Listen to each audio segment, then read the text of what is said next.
Matt, welcome. It's awesome to have you.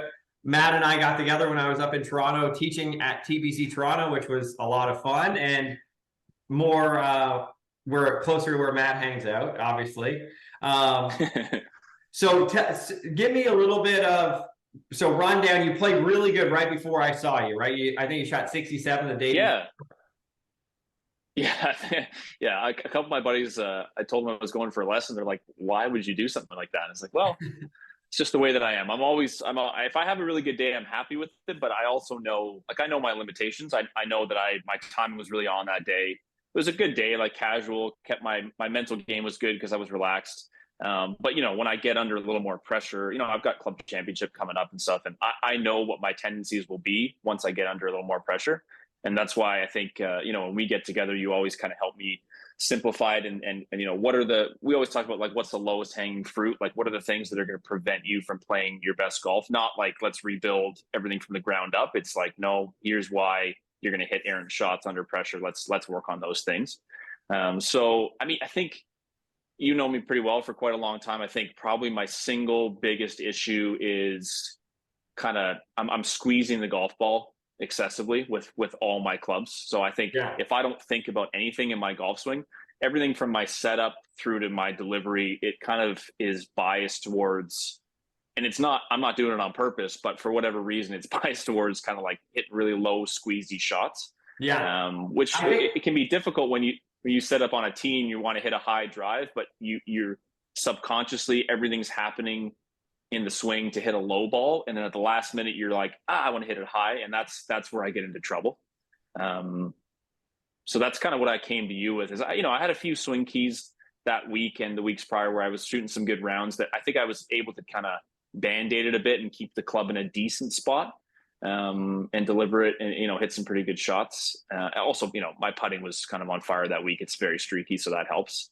But yeah, I think if we're to boil it down to one thing, it's I need to deliver the club in such a way that I'm not dragging the handle as much. I'm not delofting the club as much, especially with the longer clubs. Not such a big deal with the wedges, but longer clubs, and get myself in a setup position that starts that way, and then obviously dynamically matches up. no, I get it. And I think like everyone, I think as the player gets better, sometimes the tendencies are more ingrained, whether it be like, things that sort of helped you get to this point, sometimes become like, okay, I'm starting to overdo some things that probably most people would need to do a bit better job Yes, of like totally. compression and all that kind of stuff. But now you're at, you start playing a little more and then you get that, like that feeling where it's like, yeah, it was a good shot, but I sort of saved it a little bit. Like, and then just figuring out, okay, why do I have to save it sometimes? Like what direction do I need to start? This one was one of the first. We sort of had the data set here at the start. I think this was a 9-iron you were hitting, and there was a little bit of wind, sort of highlighting the 8.5 down attack. Oh Shot. wow, I didn't realize it was that far down. Ooh, Well, yeah, it was one of them. We sort of ranged, I think, 6 to 8. This was the steepest one, so I thought it was a neat one to put up. And sure, yeah. then you could sort of see the grouping, right? Like it's tending to be a little bit left. I know there was a little wind off the right this day, but you sort of said that's not unfamiliar. You sort of see that sometimes when you squeeze it, the ball starts a little left, right? Yeah, I think the short left miss has become, and I think it's also because like the pull was in there more so. But I think I mean, when you think about shooting a score on most golf courses, if you're hitting that kind of nuked pull with irons and driver and stuff, you're going to make some terrible scores. So I think I've started to bias my miss just through compensations to worst case scenario. I'm hitting this little kind of weak block. Yeah, It's still frustrating, and I hate hitting that shot, but I think it it's may be the more lesser of two playable. evils. 100%. Yeah, Yeah, more. yeah. We always start with the simplest stuff. So let me pull up this one. I think we're going to a little longer club here. So this was, I think, a 7-iron. And then you were referencing one of the drills. So you had the T in the bottom of the grip here, right? Like just to help you not get the club too far behind you, right? Was the downswing idea? Yeah, a little bit of backswing as well. So I would say I was excessively bowing my right wrist, so my lead wrist, And also just like laying the club off quite a bit. So the tee, I basically in the backswing was trying to feel like the tee pointed more towards the ground, Yes. which there it doesn't, but it's on plane at least. And then in transition, I also was excessively, and you talk about like problems that most people don't have. I'm excessively shallowing the club. I'm excessively hanging on to lag. And so like when I try to find drills, it's always like how to stop casting the club or how to shallow the club. And I'm looking at my phone being like, I need the opposite of that. And not Yeah. many people make those videos because it's not usually a problem people have. 100%, So man. I think a lot of it is, yeah, like I think a lot of it is that extra shallowing, that extra hang on to the club. I think there's symptoms. They're not the actual issue. I think they may be more, like they're popping up because my brain knows I'm coming in super steep unless I shallow it big time. And I think my brain knows my arms and body are a little out of sequence. So if I don't kind of hang on to that face, I'm going to kind of lose the shot dead right or something. So yeah, I think the funny thing is that drill with the tee, for whatever reason, I played some really good rounds with that in mind. I obviously didn't play golf with the tee in there, but I kind of visualized it. But I just think, it probably isn't sustainable because I think that works nicely when my timing's good and it's a nice little thought to distract the brain. But I still, as setup wasn't great and still coming through impact. I think the arms must be either out racing or slightly out of sync with the body. And then, my brain instinctively tries to hang on to that shaft angle a bit longer. Probably also for strike to not, probably not to stick the club in the ground. Probably not to let it flip right too quick. You would know better than me, but these are just the things that I think are probably why these compensations exist. Yeah, I mean, it's always good. I mean, we obviously talk a lot this day, but it's nice to hear you, vocalize like these are some of the things. And like you said, it's what you see is usually not the root cause. We're trying to get more to the root cause, and sometimes that can be more in depth, sometimes less in depth. Like today, in this session, so some of the shots tended to go to the left. Start line was to the left. We looked first here at like club face halfway down was pretty good, right? Like pretty neutral club face coming into back. Shaft wise, with the tee in, you could see you're coming from a really nice spot. Body rotation wise, I would say functional. Probably we could tie up a couple things there, but that was the thing that we saw the most was when we looked here from the front, just the amount of body that was in front of the ball, even though it was, a lower lofted club, the idea that we weren't going to get quite so far forward, right? So a couple of things that happen, right? So if I'm in this position, right, and I'm here, well, what's my downswing move to create energy? Boom, right? So it's that motion to load, right? Versus if this is more behind the ball, my hands are right here, then I can create load with more rotation or speed with rotation versus bang, like that kind of force into the grip going sort of that way, right? Does that make sense? Yes. So if it's over here, it's a lot easier to create force and keep the width versus if I'm sort of tilted and a little bit ahead of it, well, I'm not going to keep going ahead and keep the width. I'm going to go behind, which is going to sort of pull everything into my body. And obviously the first thing we did was like, let's just see if we are less in front of it, what happens. That's usually a good place, right? It's like, so this was again the start. So you're ahead of it, not really wanting to go forward. You sort of wait on it, and then you go, right? So we did, if I go into some of the pictures here, that's the down the line. That's the start. So here's our start from the top at the top. And then I put in for you, we just sort of reference like where Dustin would be, just as a reference, like the thing you sort of see with that lead side, if I zoom in a little bit, is how your back is sort of arching towards the target a little bit. So that would be a little bit too much thoracic extension, where if you sort of if I zoom over here to Dustin, you can see how that lead side is angled like just slightly away from the target, right? So he's not as forward on that lead side, and he's hitting a low shot here, right? So that's what we were talking about. I remember you saying that. He's actually hitting a flighted shot and he's there. So if he's hitting it high, it would even be more the other way. I just Yeah. put up champ there for you to reference club face. So that was like a check mark, club position check mark, right?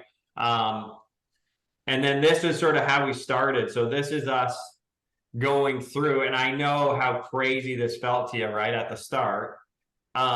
It did. It was funny. It looks so neutral when you actually look at the photo of it. But yeah, I think I had to feel like I was a mile behind it with my lower body was okay, I think you said, but I had to move kind of my upper chest and head so that my lead ear wasn't in front of the ball. That was kind of the key feel. And I think that looks pretty lined up there. It kind of looks like the shaft goes straight up to my right ear.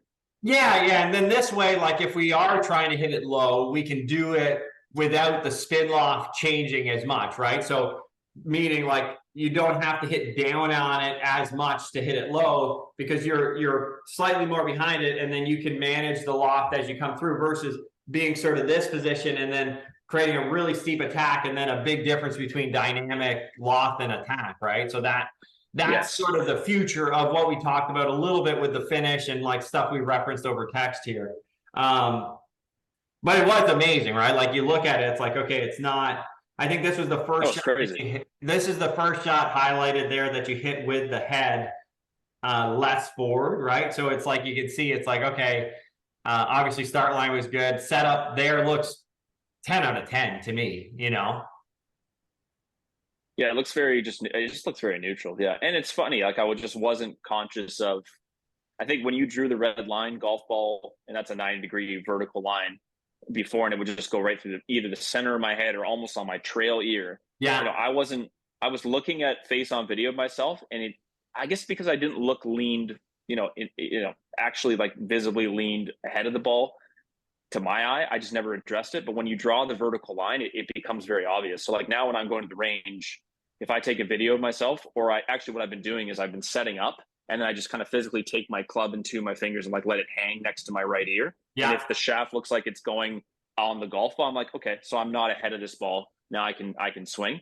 It's become, and I think when I sent you a video the other day, I wouldn't say I'm working hard on this, but it seems like it's bleeding in quick enough, because when I've taken a couple of face-ons, I'm like, okay, you actually don't look ahead of it anymore. And then I can focus on other things in the swing. Like that's an easy checkpoint. Yeah, it's one of those ones where if you're starting, okay, so the club's not moving yet. Easiest place to make a swing. Club, if we start working on takeaway, club's not moving fast yet. Easiest place to make a swing change. Transition, okay, it's starting to put a little more force in the grip. Pre-impact, you're like in a tough spot, right? Because the club's traveling close to as fast as it's going to travel. You don't have much time to make a change. So like that's, I think, totally agree with you. Check that box is number one, right?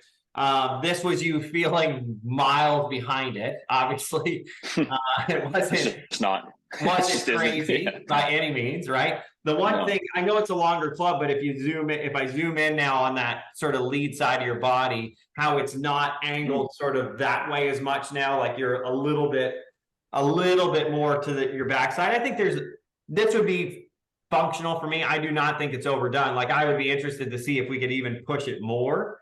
Definitely.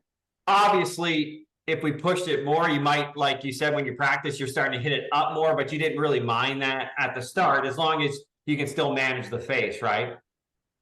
I'm happy to hit it higher. Yeah, I would say if I see the ball flying high, I know I'm swinging well. If I'm hitting low drives, especially if my driver's, launching 6-7 degrees, I know things aren't great. I may be making it work, but it's not good. So yeah, I think I've got, on most of my clubs, I've got a 20-30 foot buffer where I can afford to hit it higher. I mean, I think, a lot of the time I'm hitting 9-iron no more than 80 feet in the air. Right. 6-iron probably about the same. So for my speed, I can comfortably, I know I can easily raise that 20-30 feet. And part of it is I know right now I'm launching it low and spinning it actually pretty high. Right. So if my peak height, even if my peak height came up 35 feet, if I'm launching it 2-3 degrees higher, but spinning it 1,000 RPMs less off all my irons, I'm actually probably going to hit it further. Oh yeah, and it'll be better in the wind. I'll still be better in the wind. Even, you don't want to hit it super high in the wind, but what you really don't want to do is hit low launch, high spinners, which is what I'm doing now, which is why I'm so bad in the wind, especially with, the longer clubs. So Yeah, I'm not concerned. I'm nowhere near concerned about hitting it too high. I can tell you that. That's cool. I mean, that's good. Like, I mean, not too many people can say I can hit it 30 feet higher and be okay. You know, Yeah, that's a I've good, got room. yeah. I got lots of room. Well, a lot of my buddies they're always joke like I'll hit a drive. It's like super low, but it'll work. It'll be fine. Like not the longest, but it's functional. And I'll be like, they're like, oh, like what degree driver do you use? I'm like, this is the 10-degree driver. Like you're hitting it like you have like a 6-degree driver. It's like it's 100% true. It's Yeah. 100% true. So yeah, I got some space to bring the flight up. I think I could hit it further, especially off the tee. I think I could hit it functionally, like on the golf course. I could hit it 20 yards further if I can get my peak height up 20, 30 feet easily. Yeah.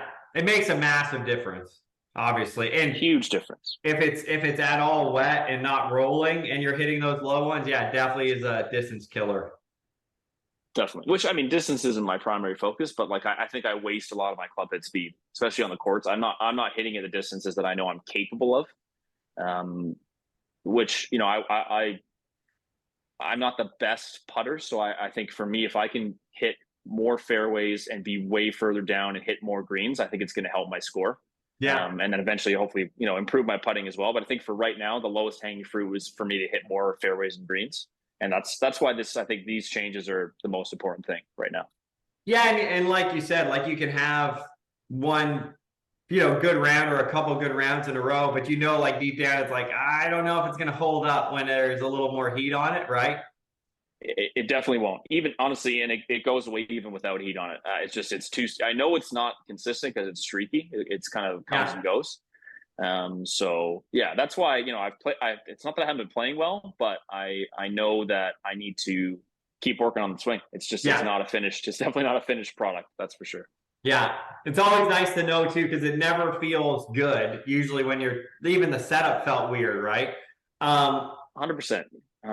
We were just playing around with post impact because now you weren't as much forward. So just like what it was like to extend your arms, because remember when you'd end up being a little more forward and loaded, you'd have to sort of stop everything and it would get a little bit bunched up. So that was what we did doing that drill. This was, I think, the setup after we kept pushing it. So you can see it evens a little bit more back than it was, right?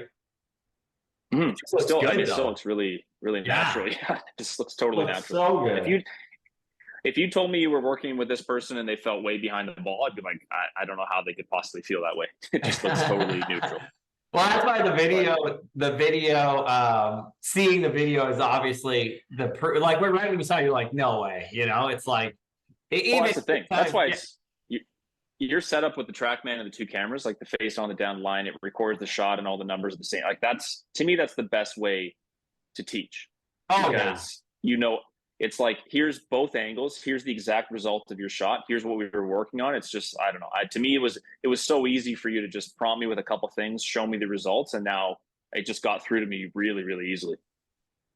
Yeah. I mean, just even for me hitting balls, like I know to make, the more ingrained it is, the more exaggerated you're going to have to feel. But then being exaggerated and then getting confirmation with video that it's okay still is like, I think is a huge thing, right?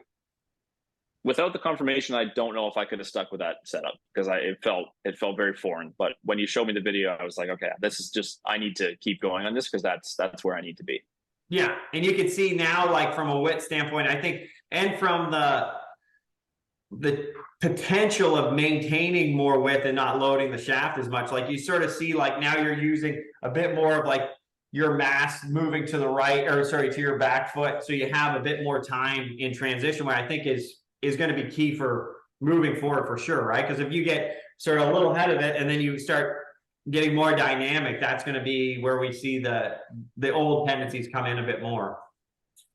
Agreed. Yeah. It feels like you have a little bit more space back there, and the shaft, I'm not kind of down cranking as hard when I'm behind the ball. I think it's an easy change long term for me to ingrain. It's bleeding its way in, I think, already. It's only been a couple weeks. Yeah, it's huge. And this was like the pre-impact. Now we're not as in front of it, which was great. Face still looks good. Hand position looks good. Obviously, we're making sure that we line that shaft up. I think this might have been my favorite look of the setup of the whole day right there. Like it looks like you're getting ready for like a Canadian Tour man or something out there. Ready to shoot 80? Yeah. Well, they got one coming up in a couple weeks. So Oh boy. yeah, at Don't want to waste. Don't want to waste the spot. Heathlands. Oh, Yeah, nice. babe. Yeah, Nice. yeah. Well, I shot even on Heathlands, but we were not playing the tips. I can tell you that. We were. I think we were one up. So, such a good course, though. I really love that course. Oh, it's so good. It will be interesting. Interesting to see how That's Mackenzie Tour. They're coming Mackenzie out? Tour. Yeah, That's sweet. yeah. Yeah.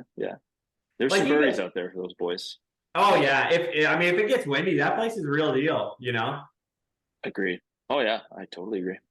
So this Yeah, that was. looks pretty good in transition there. Yeah. Yeah, like to me, it just looks like there's less force getting loaded into the grip here. Like it looks like the club, I would say, is slightly more passive in that versus like a hard sort of loading phase of this, which I think is going to be important as Agreed. you get into the longer clubs. This, you can see how your body still is a little reluctant to want to get through the shot, but that's obviously we're trying to stay behind it and whatever. So that's probably the next phase once we get used to this is how do we keep moving and extending through impact versus I would say like that load and then rehinge kind of look where I think it's going to be a little harder to manage loft. This is the face on. This would be an interesting one to see.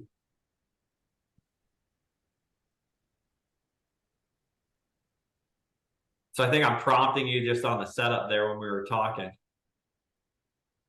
So if I freeze this one. So not overdone, but definitely going the right way. Definitely. I'm just watching the shaft here. And we didn't do a ton of transition. Like my whole goal was to get you used to what it's like to be behind the ball. That one I was getting you to do a three-quarter finish, right? Just to extend the arms. Yeah, I remember. Yeah. Yeah. And that looked good. And then see this one. That was, I mean, obviously a little shallower, no divot there.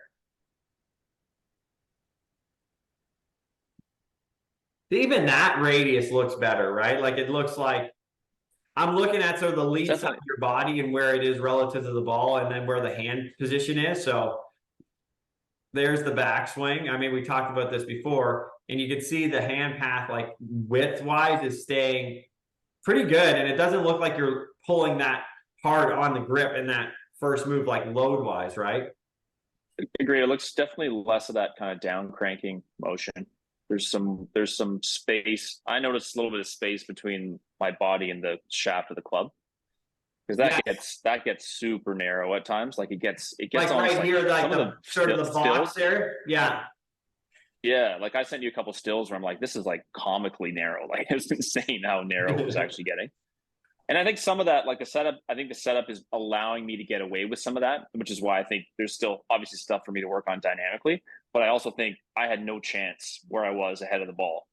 You know, with if I was that far ahead of the ball and I was super like sweepy, maybe I'd be okay. But like this tendency in combination with, you know, starting a full head width ahead of the ball, I think I had no chance. And that's why every shot felt like so much effort, because it's like you're in a bad spot. You got a bit of a tendency in the downswing. If you don't do something miraculous, the shot's not going to be too pretty. It's going to be like a low skunky one or out to the left or something like that. Yeah, and if we're just going straight attack angle focus, right? Like managing that parameter. So starting forward, adding attack. Going forward, you're adding attack. Loading the club, you're adding attack. And then right at the last second, you're going to have to get rid of it, right? So that sometimes gives you the feel like, oh, like it, you know, I don't have control of what the club's doing through the ball, right? Does that make sense?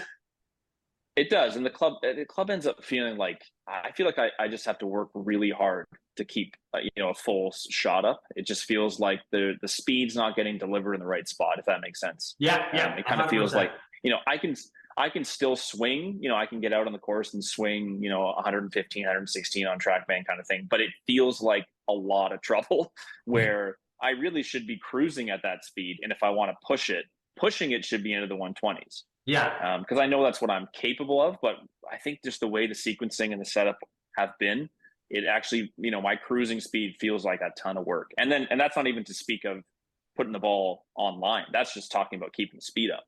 Yeah. So that's how it's been feeling. It's just been feeling like a lot of work. And I think the club, you know, consequently has felt kind of heavy in my hands. It hasn't felt easy to kind of whip it through. And I need to be really on to play well, which I'm capable of, but I also think like I love to be really on and shoot a bunch under par because I had a great day. And if I'm playing fine, I just want to, I should be able to shoot even or a couple under, just playing well, not crazy well. That's kind of where I want to get to, where I can cruise at a good score, especially at my home club. Like I know that place so well. Yeah. I've been posting like mid to high 70s every round for like the last 2 weeks. I'm just like, this should be the worst possible score you could shoot, given, and I'm so lucky with the access I have to like people like you and stuff like that. I have no shortage of advantages with equipment and all this stuff. It's just kind of like, I really want to start playing a little bit more of my potential. I don't feel like I've been doing that. That's for sure. Yeah, and I think like as we keep going, right? Once we get the setup good and then get the hands doing a little bit more of what we want pre-impact, I think you'll start being able to pick up like pivot speed, like especially with the lower body. Like when I look at that frame right there, most guys you're going to see a little tiny bit more separation between like where the belt is and sort of where the chest is there. Like I don't think your knees Agreed. are quite square. So like when you're doing that transition, I think you're still like a little closed, what lower body wise. So sometimes that will make it feel like Agreed. it's hard to manage, but it all goes together. Like if we try to pivot faster with the lower and we're loaded, now we got face issues even more, right? So I think they all sequentially is making sense as we keep pushing it in that first setup, second, getting behind the ball, and then third, just managing how hard the shaft is going this way. And then I think we'll start feeling like, oh, the lower body's beating everything. And then I have that nice wide finish. That's where I'm picturing it, going. Agreed. You like that? Yeah, I totally agree. That's what I was saying to you. I agree. I think the sequence is not quite there. And it's hard to pinpoint exactly one thing, but yeah, the hips to me look like they should be working more independently of that upper body a bit more. I think to me, the arms look like they want to get to the ball way quicker than they should. And then I'm just kind of like panicking and trying to do something to slow them down. And I think that's honestly partly why I hang on to so much of that shaft angle is it's like, I think those hands are going to get to the ball before they really should. And if you do that, I guess most people would chunk the shit out of the ball, right? Like that's what most people would do. Yeah. And so I think I'm trying to go, okay, I don't want to chunk it. So I'm hanging on to the angle. And then now there's all your face issues or launch issues and stuff like that. So yeah, I agree. And like when we look at, so like just from a stretch standpoint, like if I go sort of this way versus this way, like the more stretched I am here, the harder. So when I go to rotate the other way, if I'm max load, right, and I go, it's going to pull everything, right? But if I'm over here and I'm a little more relaxed up here, then I can separate a bit better and not create as much force into the handle. So that would be, we didn't really talk a ton about that, but that's sort of part of this cycle, right? If I'm max load and I go to turn, like the only thing I can do is load everything else, where if you do a bit better job of getting behind it, so when you come down, you have a little bit more slack to separate, then you have all this room then to swing, right? I remember us talking about that years ago, and I think I had a hard time applying it, but I think I want to revisit that. I do remember us talking, I think we did a Zoom lesson. You're talking about that. For me, it would be my, under my right shoulder, lead shoulder, feeling that stretch of that. I guess it's like it's an oblique or a lat muscle. Yeah. I remember hitting a few shots. Yeah. I remember hitting a few shots. And I was like, oh, wow, these are like, there's something really different there. But I mean, historically, to be honest, it's been very hard for me to work on any swing changes realistically, because I was on this 7-day rotating cycle where I got to perform for these YouTube videos, right? Yeah. So I've never really had time to actually commit to something, because it was always, okay, that's great, but like if I don't swing well that Monday, it's going to cause a big headache for us trying to produce, content, which is, it is what it is. I have no regrets at all, but it's just, it was very tough for me to actually get any better. Yeah. So I think that's why right now this season, while I'm still kind of between, as I say to my wife, I'm between jobs. I'm not unemployed. I'm just between. I've got the opportunity to actually like commit to this stuff, because I'm playing golf in my home club. If I don't play well, it's not the end of the world. You know what I mean? It's not a tournament. Like it's not. I don't mind going out there and working on some swing stuff. So yeah, that's why like feelings like that, I want to revisit that stuff with you, because I do remember it having a ton of potential. But I now I can actually put the time in and commit to it. I don't have to it doesn't have to be fully functional in 6 days. That's how it felt before. It's like, if I don't apply the swing change in the next 6 days, no bueno. It's got to go out the window because I need to perform. And I sensed so that that's not the case even now. then, as the coach, like I knew, Of course, like if it's not clicking, I know I was like done. I was a frustrating person to coach. I can assure you I was probably a very frustrating person to coach, because it was like you would give me great stuff to work on it, and I've been lucky to work with a lot of coaches, but like I remember tons of lessons in particular with you, great stuff. But it was like a week later, I knew myself. I would have had to abandon it because I couldn't make it work in the span of 6 days, which is so stupid when you think about it. But it is what it is. It was it was so that I could do what I need to do career wise, and it was great. I have no regrets about it. But yeah, I think now I'm excited to actually have the time to explore this stuff a little bit more and not have the pressure to get it done by the weekend, kind of thing. You know what I mean? Yeah, no, it's huge. And like anytime you're like, it just takes a bit of seeing it out in the real world and seeing it on the course and hitting a couple where you're like, oh, that's how it can feel. And then I think you start building those like trust patterns, you know, like you can trust that, oh, if I exaggerate whatever, getting more into my back leg and getting a little more behind it, all I'm going to do is hit it up and I'm still going to hit it solid and whatever, right? So 100%. I'm looking for, we can keep pushing all this stuff. This is just you referencing, I think you felt like you were like a little bit more on your front side, and then that front side was a little longer, right, on your setup position. Yes. You into that. Yep. Just making it look like, oh yeah, like if you had, you know, like a tree in front of you, like could you hit it over the tree? And obviously you felt like this way, no, this way, yes. That's was the idea, right? Exactly. So not rocket science, but pretty simple. So here's the big dog. This is where we're spending a little more focus, right, these days. Definitely. So this one was, I think, the first one. So we're trying to get to the backside. I mean, there's a couple other things in here I want to talk about. Do you want me to talk about it now or later? Anytime, man. I'm a sponge. You know me. I'll listen. Okay, so like it's interesting because I think when you get here, so see how that trail knee looks? So yes. There, Left right. knee. So yep. It doesn't really, it almost looks like it reflexes before you even get close to the top, right? So that's going to create more tension through your upper body, which is going to make it harder to access your lower body. So if you're thinking of like most of the guys like Dustin and those guys, you're going to see a fair amount more trail knee. I don't like to say straighten. I like to say like load, because like this one just looks like it's staying more flexed than actually extending, right? Agreed. Yeah. So then what you're doing there is you're creating, like, again, this is a good player problem, more coil, like you're actually resisting the hips and the upper body's going against the hips, right? But if you get to a certain point where you're maxed out, you're gonna have to, when you go the other way, you're gonna pull the shaft really hard, right? So everything we're trying to do is to get you as much width as we can. On this one, you would have loaded it a bit, and then you sort of stay on that back foot to make sure you get it out, right? You see that? I do, yeah. I do see that. So if I go to this one, where's that was the driver setup keys, right? We're referencing sort of the front part of your head, trying to get it halfway back into the driver head to the back of the driver head. Remember that as our sort of checkpoints? Yep. Okay. So I think that's always important, right? So starting with the easy, here's an actual driver. And all these were functional, right? But you can see here, like, watch that back load up, right? You can see how much sit there is. You see that, Matt? Yeah, I do.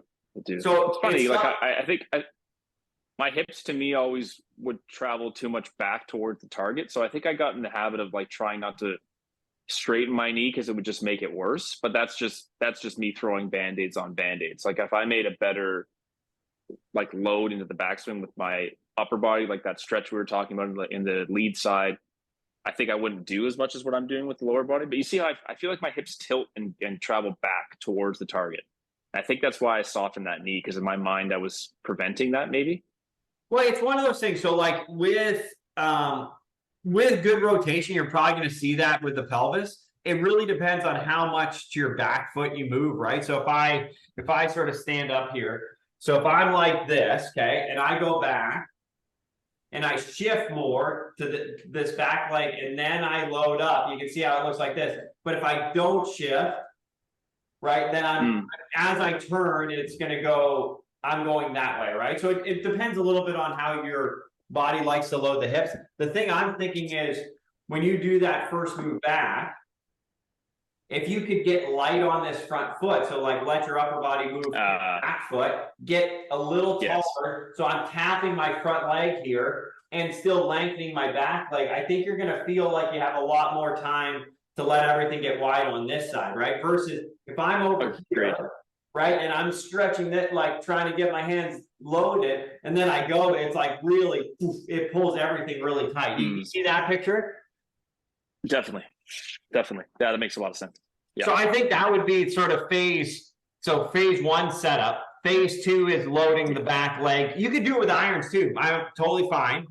And then phase 3 would be the reference that we were doing the other day as we're transitioning for you. Again, this is not for everyone, but for you, the idea that the club head is almost going this way versus this way, right? So that would be the phases, right? And then we'll see what the pivot does.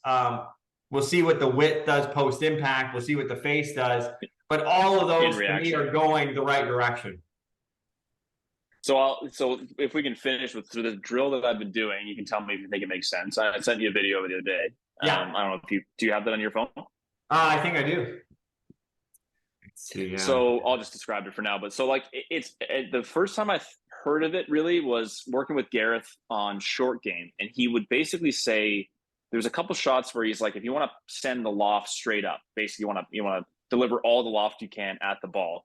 He's like, hit a chip shot even or a little short pitch. He's like, basically hit it with acceleration, but then stop the club immediately afterwards. So you basically feel like you're dumping all your speed into it. You're not decelerating, but you're basically going chip stop kind of thing. Yeah. I started hitting these shots where I'm like, wow, the ball's like traveling up now. It's actually, the loft's getting delivered. I'm not having to like kind of help it. And so I was thinking about that the other day, and I was like, I wonder if I could apply that to a bigger golf swing, like a little bit more. So I went, we have this little wedge range at the course now. So I was hitting kind of like 70-yard shots with like a sand wedge. Yeah. And I hit a few where I'm like, okay, I'm gonna make a normal backswing, and I'm gonna hit it hard, like hit it with acceleration, but as quickly as I can after, I'm gonna try to make the head of the club actually stop. And what I felt was that I actually felt like the club was starting to, like the shaft and the head were starting to actually kick out versus being cranked down. So if I were to, of course I happen to have clubs on me, if I was feeling more like, so versus the first motion wasn't doing this as hard, I almost felt like the head was starting to go that way a bit for me in transition. And so in the short game, it was kind of like, it was great in the short game, and I started pitching with, I'm like, okay, this is really good. And then the other day I had a particularly frustrating round, and I was like, I'm going to go hit a few 8-irons on the range, and I'm going to give this feel a try. I'm going to try to feel like the club head kind of stops post impact. And yeah, I think that's actually this is the one. Yeah.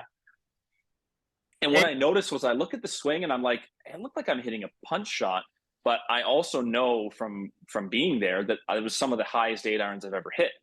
So it was such a contrary thing, but I was like, oh man, there's something to this, because my rotation felt more in sync. I actually, like, my start line was much more consistent. The height was back on the ball. The strike sounded really, really good. And it also was fast, like a lot of club head speed coming out of it and a lot of distance. So I sent you these just because I was like, is this a functional drill? Because I'm having trouble rehearsing that motion where we're doing like the little bit of kind of wrist motion at the top where the club travels more away from me. I can do it in rehearsal, but when I go to hit the ball, I was still cranking. That down crank was so aggressive.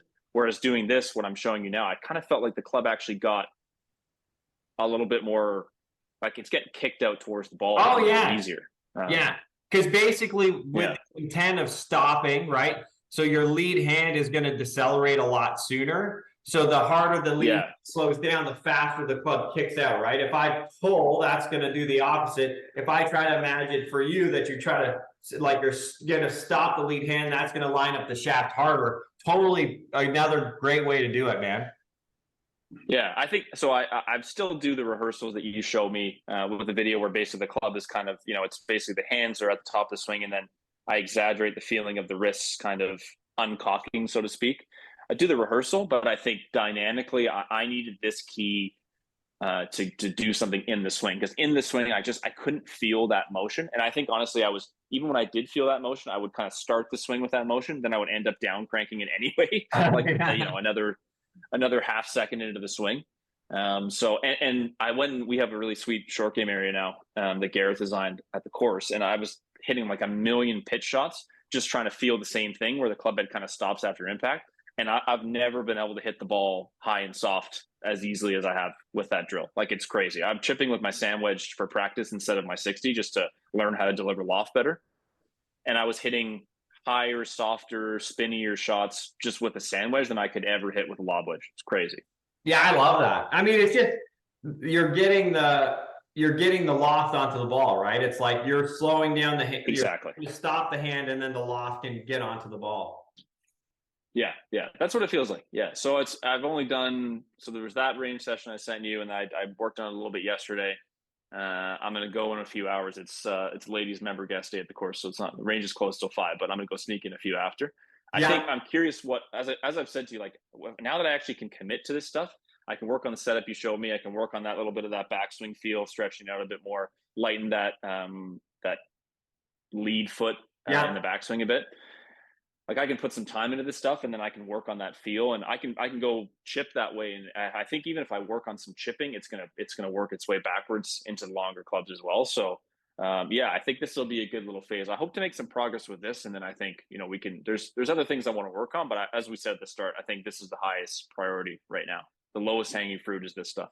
Yeah, and I like the how you're thinking about it, and I think trusting that when the hand slows down, that's part of timing and rhythm and all that stuff. So I think that sort of fits everything else that you're thinking about too. Yeah, no, I agree. But I'll keep you posted. Awesome, man. Yeah, send me some later.